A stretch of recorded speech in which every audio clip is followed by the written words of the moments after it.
we have the good professor here to tell us about, to motivate us early in the morning. Yes, about so love and joy. Yeah, so Professor Dr. Rozieta Shaary is here once again to tell us about bringing love and joy into the world. Good morning. Good morning, Good Professor. morning. Okay, let's talk about the book first. Love to the World by, I think it's, you use this name for the book, is it? Dr. Rose. Dr. Rose, yes, I take that name now because it really suits to the message that I want to bring to the world. And beside Rose is my favorite favorite flower. Oh, what yes. does GS stands for? Oh, that is GS. G is the way I call my name, and S is my father's name. Oh, Shaary. okay. So Rose G Shaary. Yes. Okay. All right. So Rosita, people call you G. Yeah, normally Fauzia they will call me. They will call G, right? I see. But I think when I was young, small, I think I don't want to call my full name, and I call myself G. I think that's how it's become G. Started. Yes. All right. Okay. More about the book. What is your what inspires you, to write about this book? Reading in the newspaper, there's a lot of negative topics. Every day we are bombarded with all this negativity. What prompted you to write this book? It has been as long as I can remember that there is a deep calling inside of me to actually bring this message about love. And in fact, it comes in dreams after dreams. And in 1997, when things was very hard for me, and in 1999, I remember making a big prayer to Allah, to God, because of the pain that I went through since 1997.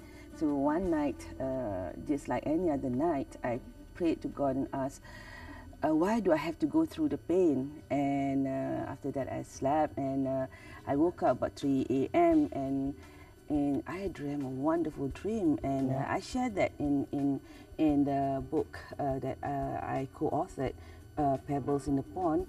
And in that dream, I got the answer. That is, you have to go through the pain for the leadership you have to take. And I was wondering for years, what kind of leadership? And the thing is that sometimes we thought in life that leadership means you need to be leader in an organization, leader in a company, leader in a country. That's not just that. Leadership means you show an example. So you carry a message. You carry a voice into this world, and with that, you empower others to bring out their voices as well. So my voice to the world is love, and love is the answer that we have been looking for all this while, for all the challenges. I would not really say challenges, it's more problems that we face in this world, because all problems that cause, for example, like the example that we saw in Metro Cincang Muka sampai and all that, people who are angry, cannot forgive, and it might not just because of one incident, and it could be more than because due to that, and they have this vengeance inside them, and they do not know anything else except for what you call creating that negative behavior. And all this is because of deprived of love. It is action that comes from the place of not love, or I call it the place lack of love. So in order for us to bring back joy and happiness and tranquility and peace into this whole world, is to go back into finding it inside ourselves, the love that is already there, but has been contaminated all this while. So, still in line with our topic, then bringing joy and love to the world. That's the message in this book. So you're one of the one of the contributors. Yes. All right. So Pebbles in the Pond. Yeah, it was interesting that you said that you have to feel pain. Your dream, says that you have to feel pain to actually be a leader in somewhere along the path in your life. But a lot of people out there, when they feel pain, they do not know what to do with it. But again, in your case, it turns out to be a loving message. But in others, it turns out to be a very negative aura or Outcome something, of that. outcome of that pain. I had this pain. why is the world cruel towards me? So I want to be cruel towards others. Yes, that's a very good question, because we come into this world with the freedom to choose. And when we understand the process of healing, then we understand how we can make choices. Actually, we choose the right choice to actually move forward in our life. Because as we go through certain pain, pain is something maybe due to anything, but the moment we feel the pain or we feel a problem whatsoever, we go into the state of denial. Denying that this happened, for example, a divorce or a breakup or anything, abuse. We go into that because at the back, because if you understand how our brain, we have a triune brain, 3 levels. That bottom level is called a reptilian brain, or in accelerated learning called the red room. That is the place whereby it is ours. We will take charge of our security. So the moment we feel the pain, in order to get us move forward, it numb us. So to numb us, we go into denial. You know, when we go into denial, then slowly it comes to us that we start to feel angry, we start to feel sad, we start to, be all kind of emotion. And after that, it will move up and we start to grieve of a certain loss. We feel that we have lost something. And that is a good point to be, because at that point if we allow ourselves to rise up and look what is happening, and we start to realize about the learning that we can take. And most people, they just stick to the emotion of anger and pain, and they go back into denial, and they go into that vicious cycle. Years after years and after years, and as I shared, it become rotten potatoes.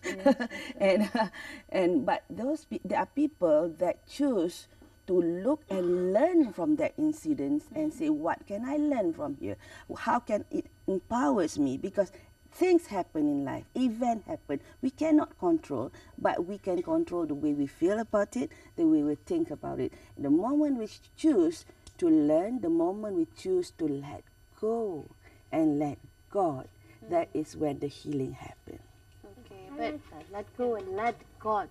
But isn't everyone, naturally born with this need to be loved, and so they give love as well? But why is there still like a lot of negativity still, especially from people who want to be loved, but they're still negative to others and they hurt others?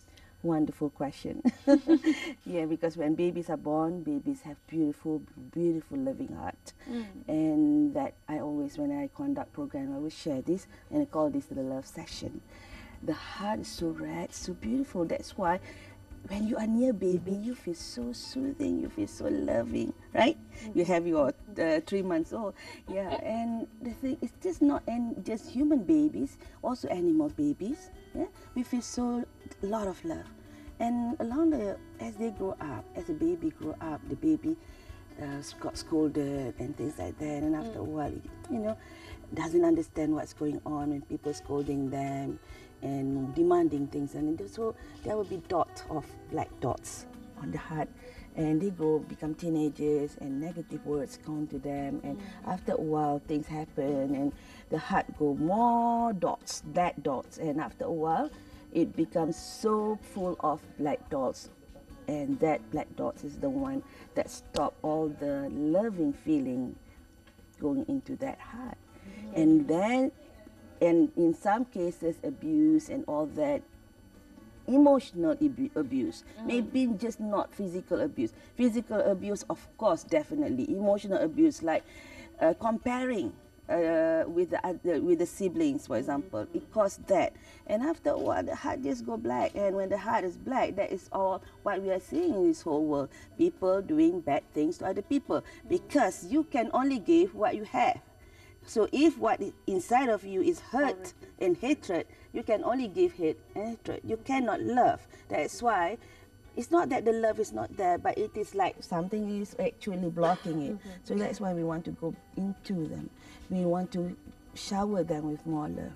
So the answer, sorry, yes. Can you break the cycle? I mean, as adults, you can go into self-awareness, self-realization.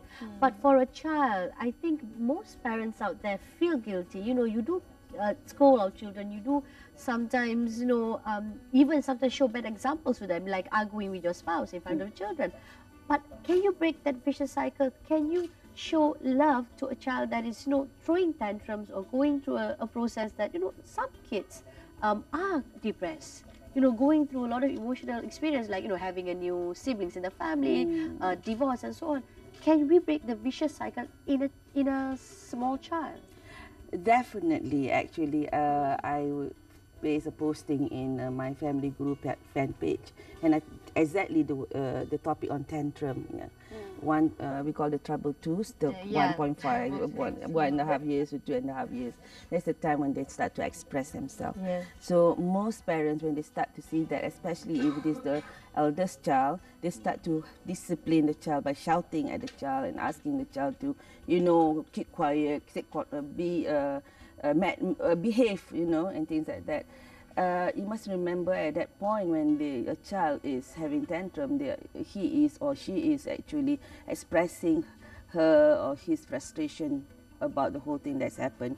So the thing is just to hold the child, if the child's here, put on the lap and hold from the back, and just kneel to the child and say, I love you, say all the wonderful words. And if you are Muslim and you read the Quranic verse, and if you are other religion, you have all the wonderful prayers, and you say to tone down, to bring it down, so that they start to feel the love as you embrace it from the back. Why is it from the back and not from the front? Because front is confrontation. The back, you are saying, I'm supporting you, I'm loving you. Oh, okay. So no wonder kids, they like to be hold, they like to be hugged, or they like to be carried around, even though they are 2 or 3 years old, but they still want to be carried around by the parents. Because physical touch is one of the love languages. All right, so are you a love and joy giver, or are you a toxic giver? And what do you give and what do you expect to get back? So we asked this to the public, to the people on the street. So let's find out what their answers were. In your opinion, who are the ones that would have impacted you very positively in life? Hi, basically the first ones who impacted me positively in life is, of course, my parents. They are the ones who brought me here in life, okay? But then again, those are my friends also that have impacted in my life, few of my mentors in my business. And this may sound awkward, but the negative people out there also have actually impacted me positively in my life. Because of them being negative towards what I'm doing, that's why I'm here today. There are 2 people, which is my grandmother and my mom. Well, I'm 58 years old now, so at this stage of my life, there must be a lot of people who have inspired me or who have impacted me, during my life. And of course, this includes my parents and my teachers and my family members and my friends. I would say it would be firstly it would be my mom. She's impacted me really greatly. I mean all her achievements and all the things that she's been always there for me, and well, she's impacted me a lot. And the second one would be, I guess, would be my brother. He has always been there for me, and I love seeing how he climbs up in his life and all his achievements. So they have impacted me in a way that I feel so motivated to do more with my life and whatnot. Yeah, so basically the theme there is family, basically what we discussed here as well. Family impacts you the most, of course, because you're closest to the family. But going back to the first respondent there, he actually said business in the corporate world. Yes, and he said those negative people are also giving him positive impacts in his life, because without those negative people, he won't be where he is today. So very interesting, his choices of taking whatever that is negative and the way changing it to a positive at the world. Yeah, I know that young gentleman must really know him, and he has wonderful, successful, big business, and that's the thing. We cannot control the event, but we can control how we respond to the event. So negative people say negative things, wet blankets, whatsoever, right? But to him, that is the one that motivated him. That is the one make him want to achieve more success, not because it is a revenge to those people, but he wants to prove a leadership to show to other people. Yes, you that have to feel the pain first. You know, going through those trying times Yes, by the exactly. negative people, then a leader is born. that Okay. heart is so humble because when he understands that being, what been saying negative things, or the heart will just understand. In humility, I just say that I will not do this to other people. I want to be successful so that I can be an example to those who might at the moment saying, "Can I do it?" So this is the kind of thinking. Doctor, do you think it is possible to give love to a very negative person? You know, sometimes it's if it's your friends, then you might just say goodbye. But how about if it's your family, your mother, your parents? They're just so negative that they're just so bitter. Can we just embrace them and give them love? Will it work? Definitely, it will work. At the same time, you must actually really be intact with yourself. Okay. Meaning to say that you really understand that you love, you really feel the love inside of you. Because the heart can exude the positive energy of love and change the molecular structure of everything surrounding. Okay. And you exuding that love to the bitter person will make that person vibration increase, and that person will feel that love.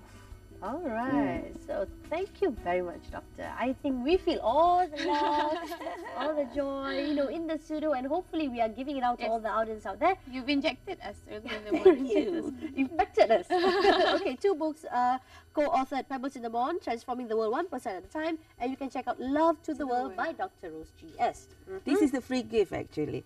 Okay. All right. So guys, thank you very much, Doctor. We have...